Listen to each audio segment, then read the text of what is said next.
tabús. La doctora Blanca García de la Cadena presentan Sexópolis, un programa abierto a la sexualidad. Iniciamos.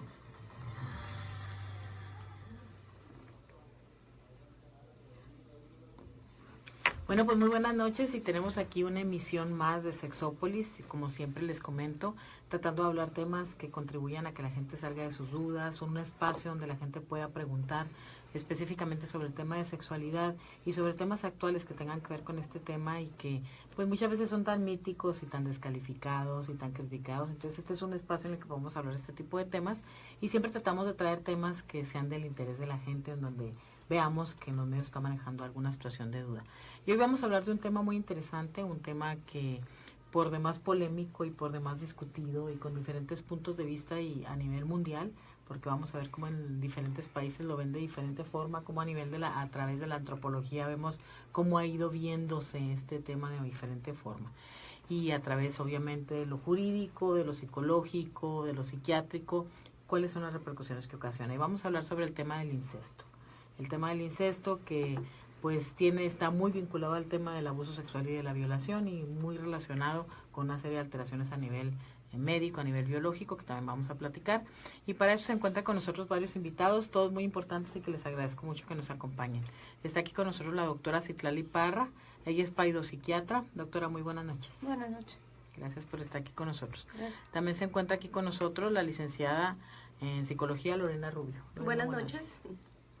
Y también se encuentra con nosotros el licenciado Francisco de León Merino, juez de control de adolescentes del Distrito Morelos. Licenciado, buenas noches. Buenas noches, gracias, doctora. Y también el antropólogo Enrique Romero. Buenas noches a todos, gusto en estar con ustedes. Y bueno, pues hablar de este tema es un tema que es importante y les decía que está mucho en la discusión porque lo vemos de diferentes países, por ejemplo, cómo está la legislación incluso de manera distinta, porque vemos, por ejemplo, que países como Francia, como España, no lo tienen legislado, Portugal, no es el incesto una situación de violación a algún derecho ni una situación ilegal, cuando en otros países como en México, por ejemplo, en todos los estados del país está legislado como un delito, ¿verdad? Entonces, sin embargo, sí hay que analizar cuáles son estas repercusiones y primero yo creo que sería partir desde la definición, ¿qué es el incesto? Y me gustaría que la doctora Citlali Parra nos dijera qué es el incesto, cuándo consideramos que se está llevando a cabo esta situación. Bueno, el incesto de latín incestus quiere decir incasto o no casto, y es la práctica de relaciones sexuales entre individuos muy próximos por consanguinidad, parentesco biológico o consanguíneo. Así es, entonces significa el tener relaciones sexuales o una relación emocional, porque no necesariamente tiene que ser sexual, es una situación puede ser incluso emocional, entre personas que tengan una relación directa desde el punto de vista consanguíneo. Y desde el punto de vista jurídico, licenciado, ¿cuál es el concepto del incesto? Gracias, doctora. Bien, el Código Penal, por lo menos en el estado de Chihuahua y en la mayoría de los estados del país, establece sí ya un concepto más profundo que tiene que ver con la relación sexual y prácticamente es la cópula entre personas que son consanguíneos, descendientes, ascendientes en línea recta o entre hermanos, y esto pues es sancionado de acuerdo al Código Penal a través de dos vías, puede ser tratamiento en libertad o bien la prisión de 1 a 6 años. ¿Podríamos decir que en nuestro estado específicamente es una situación que se presenta frecuentemente? Pues no es una circunstancia común que se conozca. Esto es muy importante señalar. Jurídicamente es complejo porque sabemos perfectamente que existe cifra negra constante en donde muchos actos de este tipo pues no se denuncian o no se conocen, sobre todo por las cuestiones que tienen que ver con la familia, la misma relación, y en ocasiones las circunstancias no hacen permisible que esto llegue ya sea a una investigación o posteriormente a un tribunal. Entonces no lo vemos muy comúnmente y propiamente como incesto. Es probable que se actualicen otros delitos como la violación, el abuso sexual, pero propiamente el incesto es complejo por las circunstancias. Y dado que también este concepto que da nuestra compañera, pues es tan amplio que refiere la posibilidad de que incluso sea consensuada este tipo de relación. Entonces esto vuelve todo esto complejo. Sí, aquí en el tema del ser consensuada hay muchas situaciones que analizar porque tendría que ver incluso de la edad de las personas y otros factores para considerar que el consenso se considere como tal, ¿no? Porque, por ejemplo, estamos hablando de menores de edad, pues bueno, ya el consenso estaría en discusión, ¿no? Claro, sí, por supuesto, y ahí la violación, por ejemplo, pues es, o llamada violación equiparada, el simple hecho de tener menos de 14 años de edad, pues nulifica esta cuestión de la voluntad, Consenso, claro. y este consenso pues no existiría. Por eso es más bien que se advierte jurídicamente la presencia más que nada de hechos que tienen que ver con abuso sexual o violación, más que el incesto propiamente, Más que el delito. dada Sí. la naturaleza. De hecho, desde el punto de vista jurídico, pues el abogado preferiría poner una denuncia de otro tipo que sería más fácil, ¿no?, en un momento de procesar que el tema del incesto, ¿no? Incluso creo yo que el desconocimiento general en sí de lo que es el incesto hace que en la mayoría de las relaciones que se dan entre familiares pues lleguen más bien por hechos de violación o sexual que propiamente por este Por delito. ese hecho. Sería como un agravante, ¿no? En todo caso. Claro que sí. Y bueno, desde el punto de vista histórico, antropológico, obviamente hay toda una historia de cómo se ha venido manejando el incesto, porque en determinadas etapas del desarrollo de la humanidad, el incesto fue un elemento de poder, un elemento de mantenerla, el linaje, una manera de la reproducirse, ¿verdad? Sobre todo cuando no había esta manera de relacionarse con otras personas. Entonces muchas veces estas relaciones de consanguinidad eran, de hecho se sigue viendo, yo creo que aún en nuestra población, en los lugares muy recónditos, se sigue viendo mucho esta situación de incesto, pues porque generalmente la convivencia es entre los mismos miembros de la misma familia, ¿no? Que se van multiplicando y hay colonias o hay situaciones sobre todo rurales donde existen miembros de una sola familia, ¿no? Entonces, desde el punto de vista antropológico, ¿cómo es esta situación del incesto? ¿Cómo se ha venido dando? Bueno, es un tema que es muy amplio, que fue uno de los detonantes de muchos debates en la antropología desde el siglo XIX. Básicamente, la antropología se enfoca en estudiar la prohibición del incesto como la originaria de la cultura. Y tenemos tres grandes teorías por medio de las cuales se ha abordado la prohibición del incesto.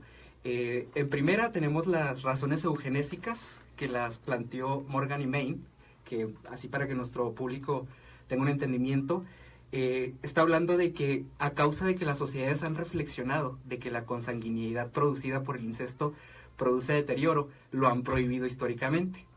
Es producto de una reflexión social de las consecuencias. La segunda teoría es la de la repugnancia instintiva, que la plantearon Westmark y Havelock Ellis, donde esa dice que hay un instinto innato en nosotros mismos de repudiar las relaciones incestuosas. Y una tercera línea es las reglas de la exogamia de McLennan, Lubbock, Spencer y Durkheim, donde se nos dice que el incesto es meramente un producto cultural, que no hay detrás una motivación específica de las consecuencias, sino es producto social, netamente. O sea, aquí tendría que ver con el hecho de que no existiera realmente una situación de que fuera alguna situación de desagrado por el contacto físico, emocional, desde el punto de vista de pareja, con alguien de la misma familia, si no fuera porque nuestra cultura nos lo ha marcado como algo que no debe ser, como algo socialmente establecido, ¿no? Exacto, ese sería el enfoque de la tercera línea de abordaje de la prohibición del incesto. Posteriormente viene Levi-Strauss en 1949, donde ya nos empieza a plantear otra origen de la prohibición del incesto, que la prohibición del incesto favorece cooperación entre grupos sociales. Quiere decir que en una familia nuclear, si tendríamos relaciones incestuosas, los hombres ejercerían el monopolio de las mujeres y no habría forma de aliarse con otro grupo, con otra familia, y los vínculos de cooperación entre unidades familiares se quedarían rotos. Entonces, es más que nada, surge de una cuestión de sobrevivencia, donde los hombres, al renunciar a las mujeres de su propia familia, dan pie para que otros hombres dispongan de esas mujeres. Esto lo habla en relación a las sociedades primitivas, y con primitivas no me refiero a atrasadas, sino sociedades antiguas, antes de la civilización occidental. Estamos hablando de etnias, tribus. Ese fue el origen de la prohibición del incesto, de acuerdo a Levi-Strauss. Y dice algo muy interesante acerca del incesto.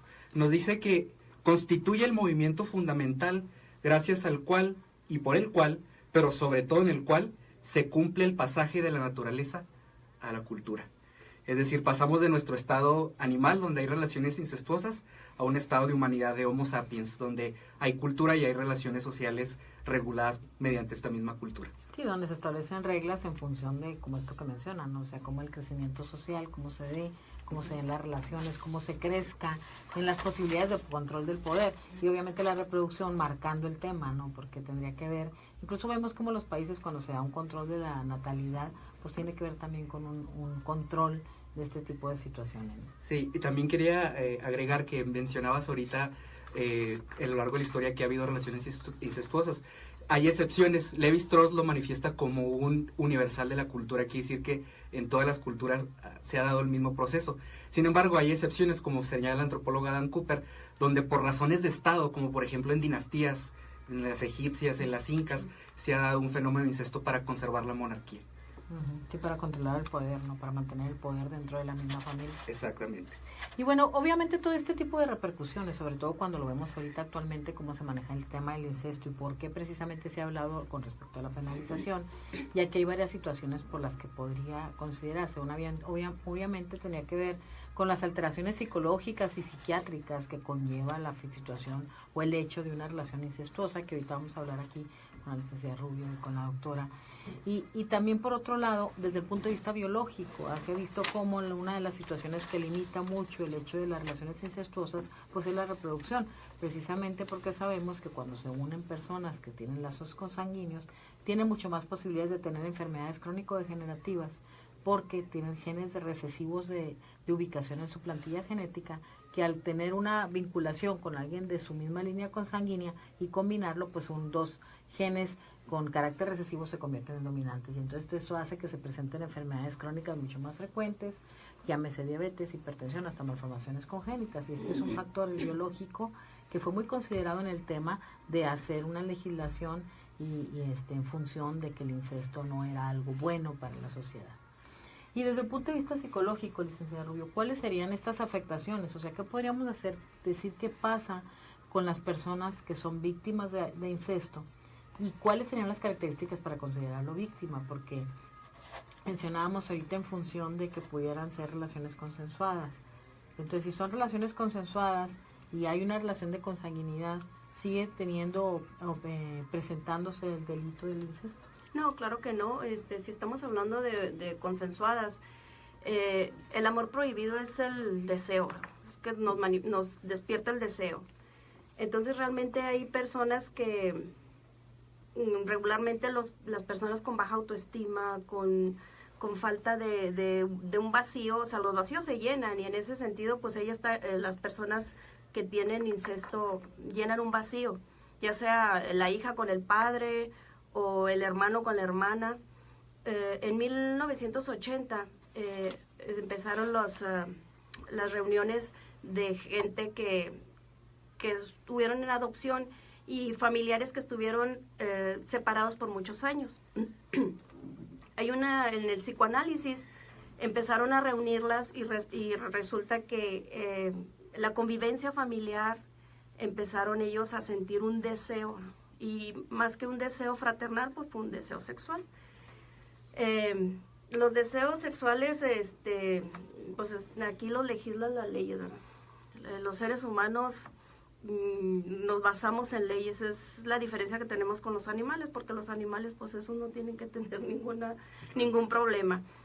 Pero cuando hay relaciones de incesto tan consensuadas que no quieren meterse en problemas genéticos, por eso no procrean, no tienen hijos, y así llegan a vivir una vida.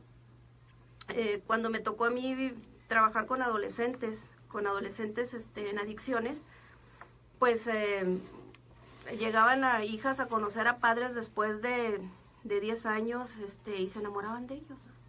Entonces el padre se enamoraba igual de la hija, se retiraban, y entonces la hija empezaba a consumir drogas por el desapego que otra vez tenía con el padre.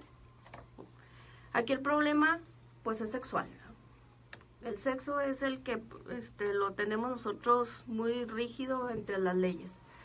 Pero el sentimiento, el sentimiento, ellos son los que empiezan a formarlos, como decía anteriormente, ¿verdad? Por esos vacíos esos vacíos de pertenencia, esos vacíos de reconocimiento, de protección que me puede dar pues mi padre o mi hermano o mi familia.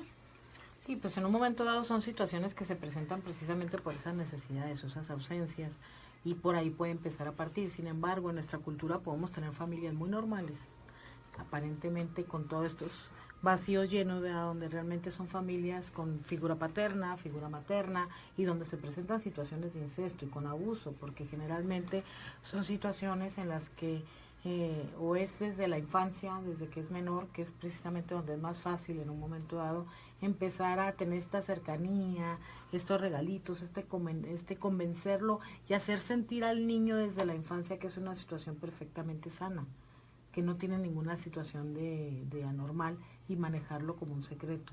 Entonces esto se presenta frecuentemente en nuestras familias. Entonces, desde el punto de vista, o sea, desde la historia, esta situación podríamos decir que se viene dando así.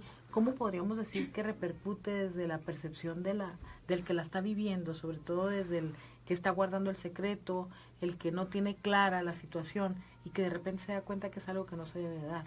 Desde el punto de vista psiquiátrico, ¿qué nos puede generar este tipo de alteraciones en un niño? Por ejemplo, que ha vivido una situación de incesto con el padre, con la madre, y que lo ha visto aparentemente como algo que se puede percibir como, pues no me gusta la palabra normal, en sexualidad es una palabra que no utilizamos, pero algo establecido, que es algo que se está llevando de manera sana. ¿En qué momento, cuando el niño o el adolescente, ya que ha vivido toda una etapa probablemente de incesto durante la infancia, se da cuenta de que está viviendo una situación completamente irregular y se percata que está guardando un secreto de algo que no debe haber sido, cómo puede reaccionar? ¿Cuáles pueden ser las repercusiones? Bueno, pues los efectos a largo plazo, generalmente los niños o los adolescentes que se dan cuenta de esta situación tienen dificultades para establecer relaciones sanas y de confianza más adelante. Puede ser que la víctima establezca un lazo irrompible con los padres y por consecuencia sea incapaz de dejar la casa. También desarrollan mecanismos de defensa obsesivos compulsivos, pueden tener relaciones promiscuas o relaciones sexuales inapropiadas con otras personas.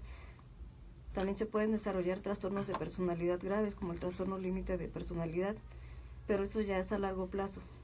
Sí, o sea, como si hubiera un déficit en el desarrollo neurológico, ¿no? Por esta situación de este desajuste emocional que se da por estar viviendo una situación de este tipo. Frecuentemente toman dos caminos. Se dice que generalmente o toman un camino en el que la sexualidad quisieran que pasara desapercibida por su vida, como no disfrutarla, o caen en una promiscuidad sexual, precisamente por esta situación de baja autoestima, o porque hay una pérdida completa de la percepción del cariño. O sea, es como no saber cómo yo puedo sentir el cariño, la cercanía, la preocupación, y nada más poderlo vincular, porque las personas cercanas las viví de esa manera, a una situación sexual para poder en un momento dado sentirme parte de algo, ¿no? Entonces, me gustaría preguntarle al licenciado, desde su posición como juez de adolescentes, ¿es una situación frecuente que se presente por ejemplo, menores infractores o adolescentes que hayan vivido situaciones incestuosas en este transcurso de su vida y que pudieran en un momento dado explicar? Porque sí se habla mucho que muchos delincuentes han vivido este tipo de situaciones violentas. Entonces, ¿usted en su experiencia ha visto que el incesto pudiera ser algo que está plasmado en la vida de algunos de estos adolescentes? Pues es que sistemáticamente y escuchando las opiniones de los compañeros damos cuenta que la relación continua de los jóvenes en esta etapa de desarrollo de la sexualidad pues implica que tarde o temprano haya que expresar ese desarrollo sexual a través de una vía, y no es muy común o muy constante, sobre todo en nuestro país, que nos acostumbremos a ver la apertura de la sexualidad entre los padres y los hijos, ¿no? Aquí es donde el derecho y la moral y sobre todo ese aspecto que tanto se critica en el propio derecho se ve complejizado, porque al final de cuentas las reglas que se establecen pues están basadas en muchos aspectos que están direccionadas directamente con la moralidad. Vemos el efecto, claro, insisto, no propiamente como el delito de incesto, pero en realidad las relaciones incestuosas existen con los padres, con los hijos, cuando se advierte que en el entorno pues hay una complejidad en cuanto a la comunicación en el aspecto sexual. Otros países han considerado ya que esto está superado, por ejemplo, en China, ahorita habla usted de España, donde pues ya prácticamente, Japón, ya prácticamente este tipo de cuestiones ya no son delictivas y tienen que ver con un discurso que se maneja actualmente mucho, ¿no? Que tiene que ver con el discurso de los derechos humanos, porque también esta es otra cuestión importante y que nosotros vamos viendo cómo nuestra Suprema Corte de Justicia va generando muchos criterios que hablan sobre un concepto muy interesante que es el libre desarrollo de la personalidad. ¿Y qué implica el libre desarrollo de la personalidad? Pues al final de cuentas es tan amplio como que cada quien puede hacer lo que quiera hacer, ¿no? Y ahí se conjugan muchos temas y por eso es que vemos nosotros que esto es continuo, es cotidiano y además sí se da, digo, cuidando la confidencialidad de cualquier asunto que tenga que ver con el derecho y la justicia para adolescentes, que es una obligación. Lo cierto es que nosotros vemos que lo más complejo es la falta o la ausencia de esta forma de desfogue, por así decirlo, ¿no? Y otros aspectos que a nosotros nos interesan mucho en el área de adolescentes, que hablaba la psicóloga, que son los complejos que se crean, ¿no? Esta falta de superación del llamado complejo de Electra o del complejo de Edipo, que vienen a generar pues que al final de cuentas las figuras paternas o incluso entre los hermanos pues se vuelvan prácticamente una sola forma de desarrollo social y sexual, y esto implica pues la afectación en el ámbito del derecho. Ahora, sí es interesante ver cómo otros países como Suiza, por ejemplo, que nosotros consideramos avanzados, van dejando de lado estos tabús, por así decirlo, estos aspectos morales, y ya no consideran el hecho de que sean delitos, sino que hacen permisible siempre y cuando, por ejemplo, pues no se casen, como en algunas limitaciones en Francia o en algunos países, o no tengan hijos por las cuestiones biológicas, genéticas que usted señalaba, pero por lo menos en nuestro país el incesto es un delito y está regulado en los códigos penales en las mismas circunstancias, ¿no? Y se habla de la cópula, no nada más de la relación, sino la cópula, es decir, que el hombre y la mujer tengan una relación sexual propiamente dicha. Sin embargo, aquí es muy interesante analizar esto cuando vemos la diferencia con otros países, porque obviamente cuando un país como Suiza, que tiene una educación sexual completamente abierta, sin restricciones, completamente sana, en la que podemos decir que tiene ciudadanos con capacidad de decidir qué quieren y qué no quieren, y entonces se podría respetar ese derecho humano de la decisión. Si lo comparamos con un México que no tiene ni una pizca, ni una gota de educación de la sexualidad, donde la mayoría de las situaciones de incesto en nuestra población no son consensuadas, sino son manipuladas, son negociadas, son ocultas, son de adultos hacia menores, la mayoría. Y entonces no somos un país que esté en esas condiciones. O sea, obviamente las condiciones no son nada más otros países tienen otra legislación, pero tienen otro nivel cultural en el tema de la sexualidad. Obviamente el tema de derechos humanos está presente, pero en nuestro país tenemos que apelar a los derechos humanos, pero también en función de la cultura y la educación que tenga nuestra población para tener la capacidad en un momento de decir lo que sí quiere y lo que no quiere. Porque sí, el incesto en nuestro país yo creo que sí ha hecho muchos estragos y que sí tiene repercusiones muy importantes. Ojalá y tuviéramos el nivel cultural, sobre todo en el tema de la sexualidad, esa educación de la sexualidad, para tener ciudadanos que realmente puedan decir lo que quieren y lo que no quieren en ese tema, y entonces pues aplicar la situación legislativa de que decidan, pero no se da de esta manera.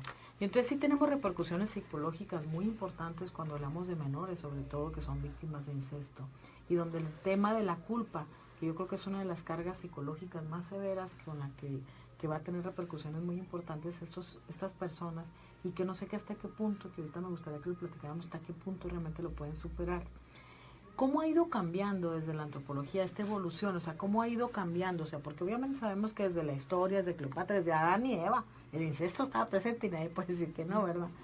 Pero bueno, ¿cómo ha ido cambiando esta percepción o este concepto desde la antropología de lo que es el incesto y cómo ha afectado la estructura? Porque la antropología es como la estructura de donde venimos, ¿no? Cómo nos vamos formando, cómo ha ido cambiando esta formación, este concepto, y sobre todo me gustaría que nos dijera sobre desde la cultura mexicana, desde nosotros, de nuestra cultura. Bueno, es una pregunta muy amplia.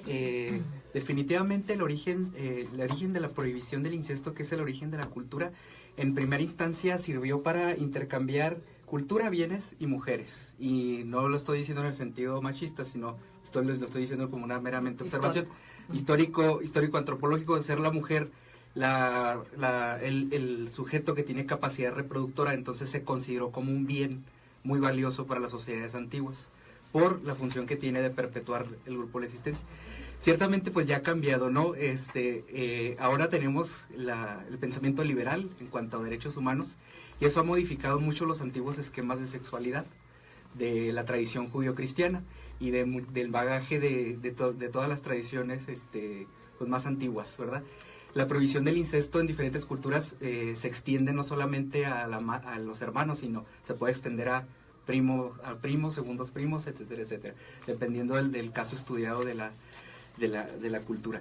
Pienso que en México todavía tenemos mucho bagaje cultural que superar. Estamos en infancia todavía en cuestiones de cultura de la sexualidad. Más que en preescolar. Y esto porque Sí, ya nos va.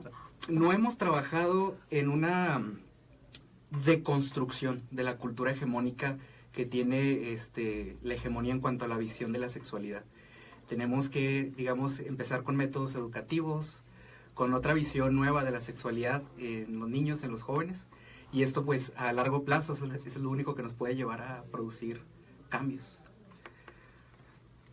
Podríamos decir que desde su experiencia, doctora, no sé si haya visto pacientes con este tipo de situaciones, que hayan vivido una situación de incesto, y que nos pudiera decir cuáles son las manifestaciones o el dato, el síntoma o la situación que les cueste más trabajo superar con respecto a esta vivencia. Sobre todo cuando hablamos de menores que desde la infancia han vivido la situación de incesto, y que cómo en un momento la pueden superar, o de qué manera pueden ir viendo esto de una manera distinta, o qué tipo de manejo o apoyo requerirían para poderla superar.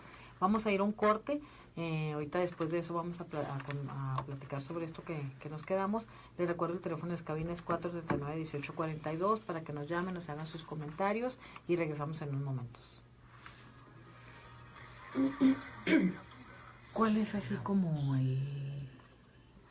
la situación más importante que pasa La estos recuperación jóvenes? de la confianza, porque están viviendo en una situación en la que, bueno, principalmente se ve, el menor no se da cuenta que está siendo víctima de un abuso sexual por parte del padre o de la madre.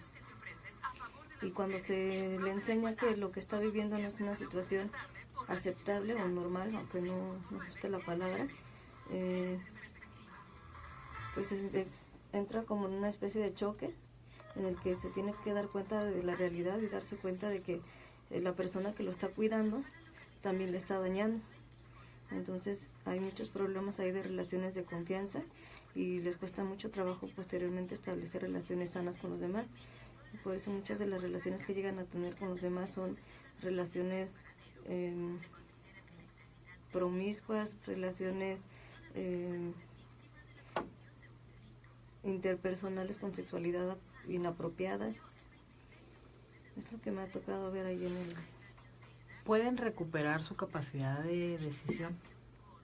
Porque como son muy manipulados desde niños, ¿pueden recuperar su capacidad de decisión? Sí, pero sí se necesitan muchos años de terapia. Esas cosas eso ahorita lo platicamos, porque esos dos puntos son muy importantes. Pero cuando el incesto no es consensuado es violación, ¿verdad? Cuando el incesto es consensuado, pues es... Depende de la edad. Es que depende de la edad. Lo que pasa es que una persona manipulada no se da cuenta, o sea, es feliz, ¿sabes? Lo que no me doy cuenta, y si la gente y la sociedad me está diciendo que es prohibido, a mí no me importa, estoy feliz con mi papá o con mi mamá. Fíjense que hay un artículo muy bueno de Leo Zuckerman, ¿no?, que se llama "Debe castigarse el incesto". Es de enero del 2011, ¿no? A mí me llamó la atención con lo que nos comentaba el doctor y la invitación. Aquí hay un doctor, David Epstein, ¿no?, de la Universidad de Columbia, que resulta que es pues descubierto con relaciones sexuales con su hija de 24 años. Entonces ella dice, no estamos bien, nos queremos, nos amamos, ¿no? Entonces él empieza a replantearse, porque además él fue maestro de Leo Zuckerman en su desarrollo universitario, ¿no?, particularmente sobre la teoría de los juegos en esa Universidad de Columbia. Entonces él empieza a cuestionar, este autor, ¿verdad?, este periodista, pues qué tan viable es que en realidad ella sea voluntariosa, ¿no?, o realmente está dominada desde el principio, ¿no? Entonces, Porque si se da durante entonces sí, entonces pues ¿quién te dice que no es un complejo de Electra no superado, ¿no? Que en la psicología, bueno, más de eso que yo, pero pues, necesariamente nosotros tenemos que también medio entender un poco eso, pues se ve complejizado, ¿no? A veces no se supera. Y es que no la deja evolucionar, se lo está perdiendo. Bueno, ya estamos de nuevo aquí al aire y pues como siempre les digo, en el receso siempre se pone el tema muy interesante. Pero vamos a seguir aquí un poquito con lo que estábamos con la doctora y ahorita vamos a hablar sobre un comentario que nos hace ahorita el licenciado. Y doctora, comentábamos cuáles son estas dos situaciones o las situaciones más difíciles de superar por una persona que ha vivido durante toda una vida, desde la infancia, una situación de incesto. Bueno, principalmente es la recuperación de la confianza en sí mismo. Nos cuesta mucho trabajo volver a confiar en las personas. Puede implicar muchos años de terapia y también es una situación difícil, por ejemplo, en situaciones donde la niña o el niño es víctima de abuso sexual mediante incesto por alguno de los padres, porque no se sabe ahí si se tienen que desvincular definitivamente de ellos o ir haciendo o introducirlos en una terapia familiar para que puedan recuperar un poco una vida pues más cercana a lo normal.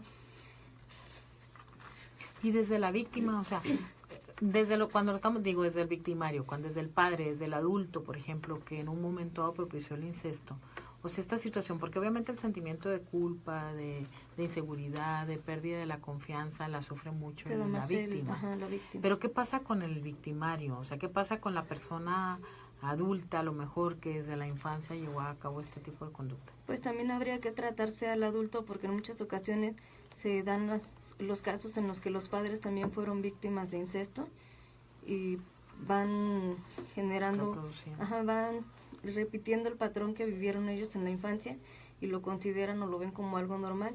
Entonces se tiene que hacer la terapia para las dos partes. Normalmente aquí se manejan con terapia medicada o sin medicación. Dependiendo si el paciente tiene si la víctima tiene algún trastorno depresivo, un trastorno de ansiedad, se maneja con fármacos y con terapia. Ok. Y me gustaría que el licenciado nos comentara ahorita algo muy interesante que nos comentaba con respecto a si se debe penalizar el incesto, y había un análisis interesante. Sí, volviendo al tema, lo complejo de los derechos humanos es que el discurso es un discurso, como lo comenta el compañero antropólogo, liberal, en donde en realidad pues prácticamente se establece a la persona como su único límite, ¿no? Entendiéndose que podría llegar al punto de autolimitarse y no transgredir la normatividad o no transgredir otro tipo de circunstancias. Aquí el cuestionamiento, yo comentaba ahorita fuera del aire en una plática muy interesante, que por ahí Leo Zuckerman tiene un artículo del 14 de enero del 2011, ya es algo viejo, que se llama o se denomina "Debe castigarse el incesto", ¿no? Entonces él inicia y dice, pues yo digo que sí, hasta que le cuentan la historia del porqué de la pregunta, y resulta que un maestro de la Universidad de Columbia, un profesor de teoría de juegos de la Universidad de Columbia, el doctor David Epstein, había sostenido relaciones sexuales con su hija, prácticamente pues era un incesto común, y la hija de 24 años de edad, ¿no? Entonces parece ser que cuestionan aquí al maestro y posteriormente cuestionan a la hija, y parece que la hija pues expresa que está de acuerdo y no está conforme con eso. Entonces él empieza a desarrollar en este planteamiento, ¿no?, sobre si debe ser o no sancionado el incesto, pues, si en realidad esto es pues un abuso o en realidad es otro tipo de afectación, ya lo comentamos, como un complejo de Electra no superado, ¿no? Esta situación donde los hijos o las hijas, más bien las hijas se enamoran del padre y no logran superarlo nunca. Y a partir de ahí dice él, pues incluso que en una posición muy freudiana, hay un cuestionamiento muy complejo si esto sería válido o no, ¿no? Y consecuentemente pues toma en consideración algunos datos, sobre todo el Instituto Max Planck de Alemania, en un informe del 2007, donde hace esta referencia y dice, bueno, como unos países deciden no sancionar como delito el incesto y otros países sí, y lo cierto es que nosotros en México, pues al final de cuentas, como moraleja, ¿no?, de lo que dice él, y él mismo así lo plantea, en nuestro país todavía estamos con una visión rápida y una respuesta rápida en este tema, ¿no? El incesto debe de ser sancionado, sí, tan es así que nosotros lo hemos reflejado en todos los códigos penales de nuestro país, donde en México es un delito, y efectivamente el que realiza un acto sexual con otro, propiamente la cópula, con esta relación consanguínea, pues se incluye, ¿no?, dentro de la categoría de delincuente, que también es una cuestión compleja. Y ya para concluir, el tema importante y basado en lo que dice la pedopsiquiatra y por supuesto la psicóloga, el tema más complejo no es solamente el castigo por el castigo, porque en realidad de nada sirve ir a la cárcel, ya sea a los papás, a los hermanos, de nada les sirve a la sociedad esto si no hay una reestructuración restaurativa real en este tipo de temas, ¿no? Donde lo que se buscaría pues, es la armonía social y la recuperación, que a veces dura muchos años, ¿no? Es interesante. Y ahorita lo que mencionaba es lo que venía diciendo desde antes, ¿no? O sea, yo creo que obviamente es que nuestro país no está en esas condiciones, claro. Porque cuando vemos, yo creo que la ley se basa en la vivencia o en las circunstancias que se están presentando a nivel local, y obviamente desde lo jurídico pues se ven situaciones de abuso y de violación, y que este tipo de incestos no se presenta entre dos adultos, generalmente se presenta de entre un niño y un adulto. Ahora, ¿qué tanto penalizado sería aquí? Como mencionábamos ahorita, ¿cómo va a superarse un complejo de Edipo o Electra si el niño o la niña sigue viviendo todavía e incluso confundiéndose en una situación de cercanía física con el adulto? Obviamente esto va a impedir que supere un complejo de Electra o Edipo, de hecho lo va a fomentar. Entonces, ¿qué tanto desde ahí es un delito cuando se viene llevando a cabo desde la infancia? Que no es una decisión de un adulto que de repente se enamora de otro adulto y deciden hacer una vida juntos, que ahí sí sería una situación de derechos humanos y yo estaría a favor de que no se penalizara. Pero ¿qué pasa cuando esto viene desde muchos años atrás, ¿no? Claro, jurídicamente, y esto es bien interesante, ¿no? Se va desarrollando el contexto legal en base a un aspecto teleológico, ¿no? No únicamente se puede definir una ley en razón de una sola circunstancia o de un solo aspecto social, económico, político, etcétera, ¿no? Si se toman en consideración muchas cuestiones, y nuestro país, como se dice, es un mosaico de estas circunstancias, ¿no? México tan mágico que de aquí a Ciudad Jiménez ya tenemos otra conceptualización, de aquí a Cuauhtémoc tenemos otra conceptualización de las relaciones interpersonales, y esto influye directamente y necesariamente en el aspecto normativo. Y claro es que nuestro país, dado el bajo desarrollo cultural y por supuesto de otro tipo, ¿no? En el que nos encontramos, y hablo de México en general, pues no va a ser permisible todavía que lleguemos a ese punto de culturización. Y si nos vamos a este tipo de relaciones en donde prácticamente la gente está aislada, pues difícilmente hay quien se entere de lo que sucede como para poder ir y pues, verificar que esa continuidad de las conductas vayan deshaciéndose, ¿no? Y concluyentemente pues lo único que podemos hacer es normativizar. ¿Y qué hacemos? Pues lo que hacemos generalmente en México, ¿no? Cuando hay algo que no se puede arreglar a través de otra vía, lo hacemos a través de las leyes y creamos tipos penales y entonces todos los sancionamos. Pero yo insisto en ese punto, ¿no? Desde el punto de vista restaurativo es lo más importante, claro, porque al final de cuentas las personas pues somos seres humanos y eso es lo que debería importarnos más que gente en la cárcel o sancionar delincuentes, etcétera. Sí, no, y aclaro obviamente que cuando no se recuperan estas personas pues van a seguir infringiendo el mismo delito, o sea, obviamente. Entonces obviamente que lo ideal pues es a lo mejor darnos una educación de la sexualidad, una educación en general, una mejor, o sea, como contrarrestar todos estos mitos y prejuicios que tanto nos afectan en todos los temas, pero en la sexualidad es uno de los que más, precisamente para que pudiéramos tener una visión y ser más ecuánimes con lo que queremos, o sea, saber realmente hacia dónde queremos y dejarnos manipular. Y entonces sí sería muy importante ver aquí qué tendríamos que hacer para evitar este tipo de situaciones. O sea, ¿cuáles creen ustedes desde cada una de las áreas que tendríamos que hacer para que las cosas caminaran de otra forma? Y entonces a lo mejor estuviéramos en las condiciones de otros países en las que realmente no fuera algo que se tuviera que legislar o penalizar. Yo no sé qué piensen. Adelante. Bueno, yo creo que primero que nada, aquí el deseo y la ley, pues estamos así como que muy separaditos, porque hay amores prohibidos. Ahorita estamos hablando del incesto, ¿verdad? Pero hay amores que por jerarquía, o sea, hay amores que Pinocho que le llamamos, ¿no? Que desde que tienen la relación mienten y mienten y mienten y la mujer quiere creer y está a gusto ahí, ¿no? Hay otros tipos de amores también entre amores como la Bella y la Bestia, ¿no? El hombre está espantoso y la mujer, pero ella tiene un deseo. Aquí en ese sentido, a mí no me ha tocado, ¿verdad? No me ha tocado hasta ahorita, en la experiencia que yo tengo, que un incesto no haya sido consensuado. Siempre es consensuado y regularmente las personas, cuando las tratamos de hacer conscientes, ellas prefieren estar en el inconsciente. En el inconsciente, o sea, no se puede arreglar nada mientras no salgas del inconsciente. Y ellos son felices así. Al contrario, se habla de la parte genética, de la parte problemática en ser reproductivos, y ellos prefieren no tener hijos. pero ellos están a gusto así. Entonces, esa es la parte de la libertad, y como decía el licenciado, ¿verdad? Nosotros nos vamos viendo a cómo se mueva la sociedad para empezar a hacer leyes. Y si la sociedad está diciendo que yo estoy a gusto con mi papá o con mi mamá, pues ¿cómo le vamos a hacer ahí? O sea, no Lo que pasa es que yo creo que al menos, no sé de ustedes, pero desde mi experiencia en México y lo que yo he visto, aquí no se presentan frecuentemente situaciones en las que se enamoran dos personas consanguíneas, se casan y hacen una vida juntos. Más bien el incesto yo lo he visto mucho más frecuentemente de personas que en la etapa adulta se recuerdan o reconocen o enfrentan las consecuencias de haber vivido una relación incestuosa con alguien por consanguinidad en la infancia.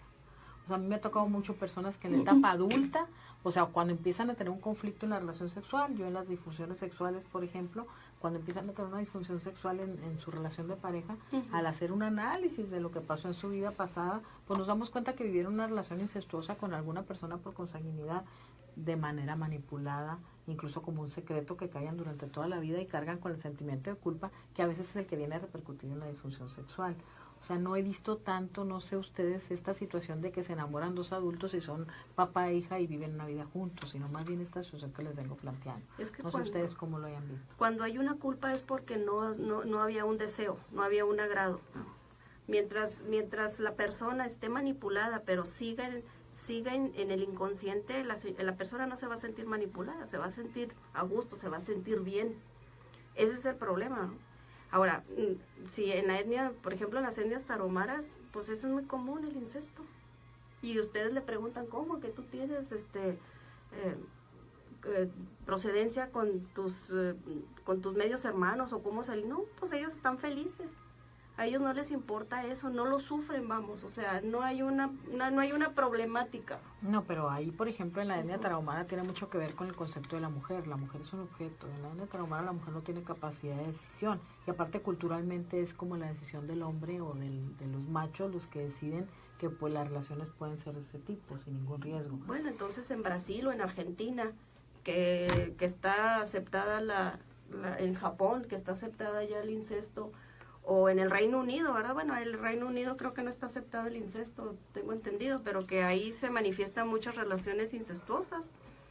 Pero la gente, pues, está bien, o sea, no le veo yo ningún más mínimo problema. Ahora, sí, vemos en los menores de edad cuando todavía no tienen la capacidad de decidir y de confundir, ¿verdad? Confundir el amor, porque ya el amor, cuando entra ya la sexualidad, pues ya es otra situación. Y muchas veces la sexualidad la confunden con amor.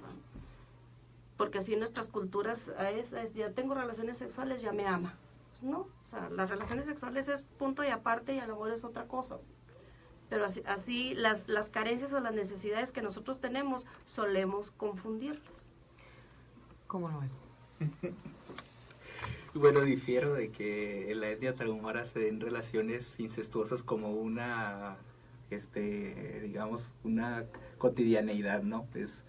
Tienen una estructura de parentesco la cual prohíbe el incesto, como dice Levi-Strauss, es un universal de la cultura. Yo creo que, no sé de dónde saldrían esos datos, pero yo creo que son casos aislados. Por eso difiero diametralmente de ese aspecto. Y bueno, retomando la pregunta, nuestra área de estudio es la cultura, entonces tendríamos que deconstruir la cultura, y para deconstruir la cultura son procesos a largo plazo, donde el primer componente de la deconstrucción de la cultura es la educación, donde qué visión de la sexualidad vamos a transmitir, y por supuesto que, bueno, aquí hay un debate muy candente entre el incesto, hasta dónde ¿Dónde considerarlo como delito, no? Exactamente, hasta dónde considerarlo como delito. Y eso pues emana directamente de la cultura.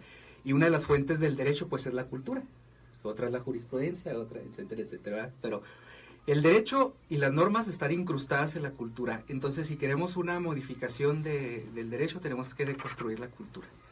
Y en eso pues nuestro país está transitando apenas en ese ámbito de la visión antigua de la sexualidad, impuesta por la tradición judio-cristiana y por el patriarcado mismo, hacia una visión más liberal de derechos humanos de la sexualidad que apenas está, digamos, permeando entre la población.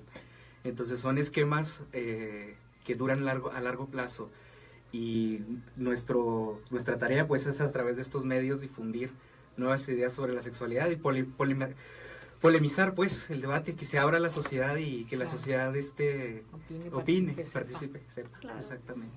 Bueno, pues una de las cosas que quiero aclarar es que no es continuidad, o sea, no es muy común, ¿verdad?, en las etnias tarahumaras. En lo que yo he trabajado, sí es.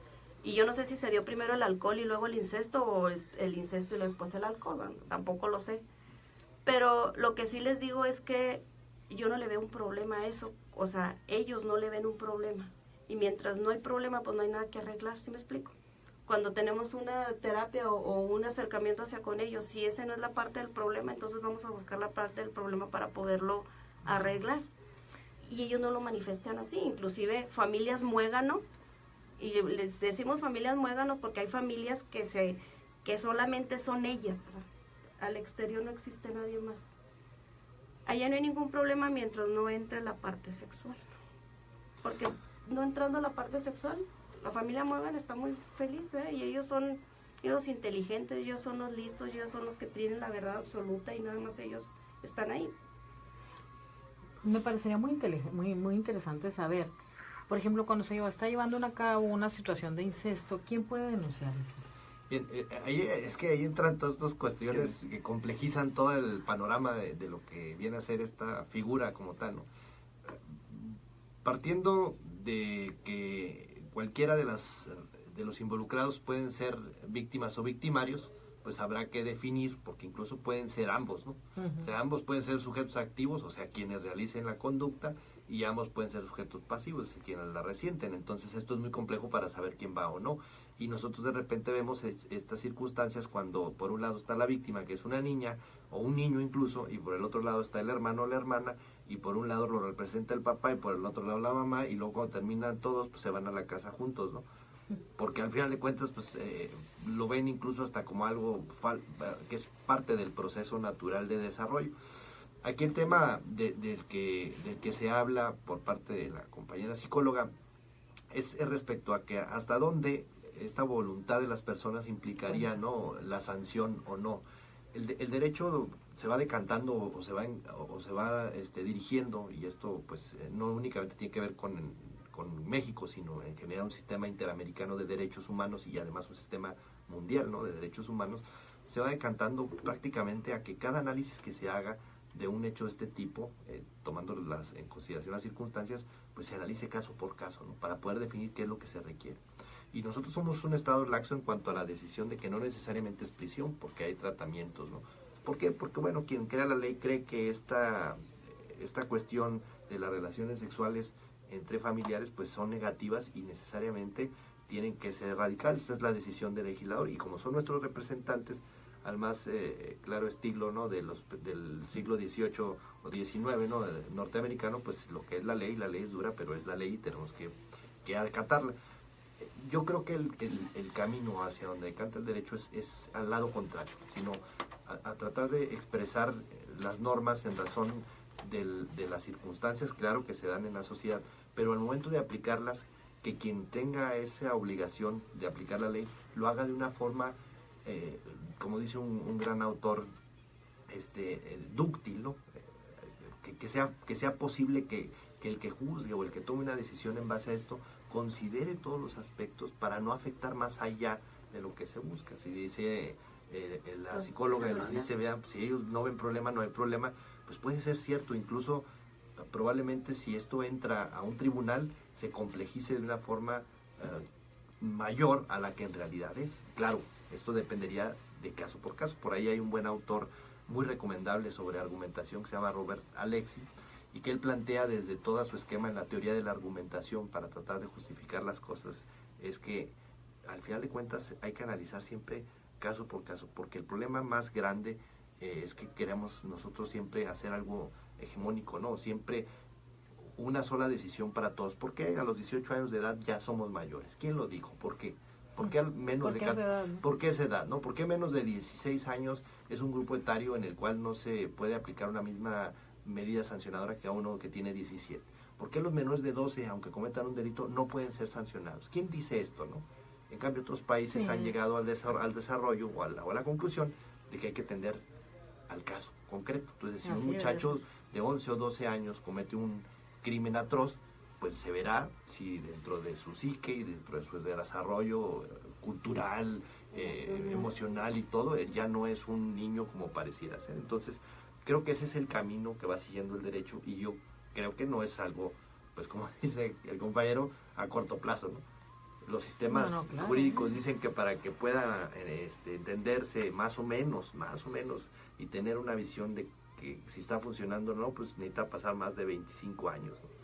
Y nosotros estamos pues constantemente en cambios que no nos permiten llegar a la mayoría de edad y a la adultez, y cuando ya viene otro cambio, ¿no? Es complejo. Así es, y pues aquí sería muy interesante, y me gustaría que nos dijera la psiquiatra, que es muy frecuente, porque si tomáramos en cuenta este ejemplo y lo viéramos desde un niño víctima de incesto dentro de la familia, que aparentemente no pasa nada porque el niño ni siquiera es muy consciente de la situación que está viviendo, y como en muchas ocasiones resto de miembros de la familia están enterados de la situación que está viviendo y todo el mundo la mantiene en secreto.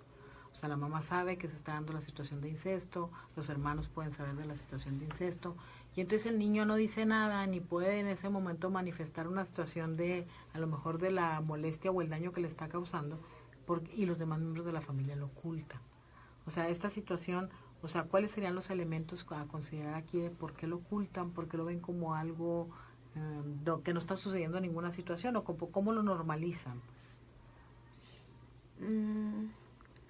No entiendo muy bien. Sí, o sea, ¿cómo ellos van normalizando el hecho de verlo como que no está pasando nada? ¿Cómo lo ven como algo normal, algo que no hay que demandar, denunciar, que está sucediendo un delito? ¿En qué momento se dan cuenta? ¿En qué momento deja de ser normal? O sea, ¿en qué momento, o qué es lo que hace que lo sigan ocultando, lo sigan viendo como algo establecido? Va muy de la mano con el desarrollo del niño. Conforme él se va dando cuenta de que va creciendo y se va comunicando con otras personas, se da cuenta de que algo no está bien, de que la relación que está teniendo con sus familiares, con sus padres principalmente, o con las personas que abusan de él, no es una cuestión normal. Entonces, cuando se da cuenta de esto, pues entra en un estado de choque y puede empezar a desarrollar síntomas, y en muchas ocasiones estos síntomas llaman la atención de las personas que conviven con los niños. Se puede dar en la escuela que los maestros se den cuenta de que el niño se está comportando de manera inapropiada, que está siendo agresivo, o que está queriendo imitar las situaciones que está viviendo en casa con otras personas, y es cuando empieza ahí a descubrirse el incesto. Sí, es que menciono esto porque generalmente sucede que las denuncias o las demandas son de gente externa a la familia. La familia lo mantiene oculto, no hay denuncia. Sí, y hay muchas situaciones ahí implícitas, ¿no? Ajá. El miedo a que, por ejemplo, de la mujer, de que se destruya la familia, el afectar al esposo, a que hay una situación de implicación legal dentro de la familia. De mi propia experiencia, hace poco vi a una adolescente de 14 años que estaba siendo abusada sexualmente por su padre. Y ella lo vivió como una situación normal, entre comillas, y no decía nada, hasta que en un momento se dio cuenta que su prima también estaba siendo víctima de abuso sexual por parte de su papá, y la prima fue la que dio como el aviso de que algo estaba pasando ahí mal. Entonces, la niña defendía mucho al papá. El papá se encuentra ahorita en reclusorio, pero la niña todavía lo extraña, lo defiende, lo justifica. No porque se haya enamorado de él ni nada, sino porque veía esta situación como una relación de amor, de confianza. Entonces ya cuando me la llevan a mí a la consulta, pues le hago ver que lo que su papá hizo no es correcto. Tiene 14 años y abusó de ella sexualmente desde los 7 hasta los 14, pues también hay que ver qué papel está teniendo ahí la mamá. Muchas veces son madres ausentes o madres débiles, madres que no se dan cuenta de lo que se está viviendo en casa, o que sí se dan cuenta pero lo esconden o lo minimizan. Pero ahí estás hablando, doctora, de que ella trae un vacío, ¿verdad?, de amor. Entonces ella puede confundir la relación sexual con amor. O sea, mi papá me ama, me quiere. Sí, pero es que casi suena como si consideras culpable al adolescente. No, realmente no es culpable, sino ella está inconsciente, ¿verdad? Es lo que está diciendo la doctora. Yo te hablé y te estoy tratando de decir lo que estaba pasando en la relación con tu papá, ¿verdad? Pero la niña lo defiende, lo sigue queriendo, o sea, ella lo sigue justificando. No, claro, eso es muy común, de hecho es muy común que suceda esa situación. Pero no muchas veces, porque la otra contraparte, la otra persona que estuvo abusada sexualmente, ella no lo vio normal. Y hubo manifestaciones, ¿no? Se quejó. Entonces ella no lo está viendo normal. Es una misma cuestión donde una la ve de una manera y la otra la está viendo de otra Pues sí, manera. pero los dos son delitos. O sea, ahí es que cuando hablas de consensuado, es muy importante los límites del consenso. Ujú. Muy importantes. Tú no puedes considerar una relación consensuada cuando estás hablando de un menor de edad. No puedes hablar de una relación consensuada cuando estás hablando de una persona con un coeficiente intelectual bajo. No puedes hablar de una relación consensuada cuando estás hablando con alguien que tiene alguna alteración neurológica de cualquier tipo. Bueno, O sea, neurológica, ¿no? ahí el consenso tiene sus límites muy importantes. Claro, y el consenso es cuando yo acepto, o sea, cuando yo lo acepto, cuando yo me siento cómoda. Cuando yo no me siento cómoda, pues ahorita como decía el licenciado, ¿quién te dijo que los 18 años es mayor de edad? O sea, ¿quién te dijo que a los 10, o sea, una muchacha de 14 años probablemente su vida sexual ya está más avanzada que una de 18, una de 21? Entonces ella a lo mejor probablemente lo esté viendo normal. Pues sí, pero ese sentirse bien es muy relativo. Bueno, ya nos queda bien poquito tiempo, entonces les voy a pedir que cada quien nos dé así como un comentario final, algo que quiere que la gente se lleve y sus teléfonos o datos donde la gente pueda comunicarse con ustedes, doctor. Bien, yo para concluir, pues evidentemente es un tema muy complejo, claramente está lleno de aristas, ¿no? Las percepciones de cada profesión tienen sus especificidades y no puede uno generalizar. Lo cierto es que desde el punto de vista del derecho, pues actualmente está definido como un delito el hecho de tener o llevar a cabo la cópula, ¿no? con personas en los términos que ya mencionamos, y pues la idea es que la sociedad se concientice de esta circunstancia y definir, insisto, y sobre todo los papeles de los que imparten justicia, definir qué está bien o qué está mal es muy complejo, ¿no? Al final de cuentas, lo que hay que hacer es atender al caso concreto y buscar en la medida de lo posible hacer justicia en los términos en los que he mencionado, buscar realmente lo que la propia ley también imprime desde la Constitución, y es buscar la restauración de los lazos sociales, ¿no? La reestructuración de la comunicación entre las personas, y en estos casos es fundamental, porque no solamente nosotros advertimos la presencia de relaciones entre padres e hijos o madres e hijos, ¿no? Sino muy comúnmente entre los propios hermanos o los propios familiares. Entonces creo que es importante pues que estemos concientizados y sobre todo atendamos a que este es un problema que necesita y requiere fundamentalmente los aspectos restaurativos. El fondo de esto es buscar la restauración a través de todas las vías psicológicas, psiquiátricas, desde el punto de vista culturales, médicas, incluso jurídicas, y para eso es el derecho, es una herramienta para buscar la armonía social, no para reprimir. Habrá por ahí algún texto muy bueno que les recomiendo que se llama La industria del control del delito, donde Nils Christie, un gran autor, nos hace ver que al final de cuentas pues el hecho de castigar no es la solución, ¿no? Porque la violencia genera violencia. Entonces si nosotros vamos por la vida castigando este tipo de conductas únicamente sin dar oportunidad de restaurarse, pues no vamos a llegar a ningún lado. Esa sería mi conclusión. ¿Su teléfono, datos, donde la gente lo puede? Bueno, pues mi correo electrónico es ldeleon sk8@hotmail.com. Ahí pues, estoy a la orden para cualquier duda. Por supuesto, yo siempre digo esto porque pues mi propia naturaleza y función me obliga, siempre y cuando no tenga nada que ver con casos concretos, pues bueno, estoy siempre para tratar de ayudar a la gente y la sociedad. El servidor público no únicamente está de 9 a 3, ¿no? Somos servidores públicos y como tales tendremos que comportarnos. Doctora, muchas gracias. Rápidamente los teléfonos y un comentario cortito. Bien, pues Claro.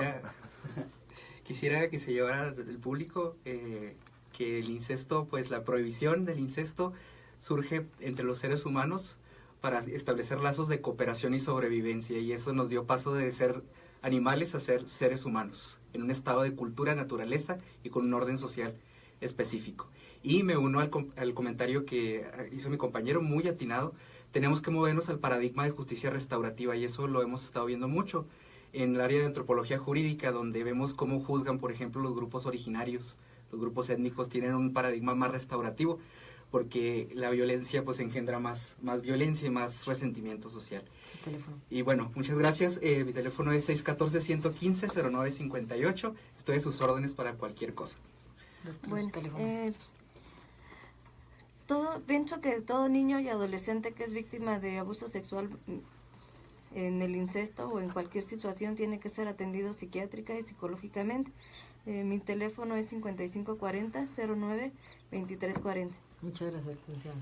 Lorena Rubio, Instituto Universitario de Ciencias y Humanidades, Escuela de Psicología Andragógica. El teléfono es 414-2213 y 410-2295. Y mi cooperación en este sentido es eso, restaurativo. Conócete a ti mismo, ¿verdad? Empezar cuáles son los síntomas, el que te lleve a un deseo y que lo aceptes. Y si tú te sientes bien, no hay problema. Si te sientes mal, entonces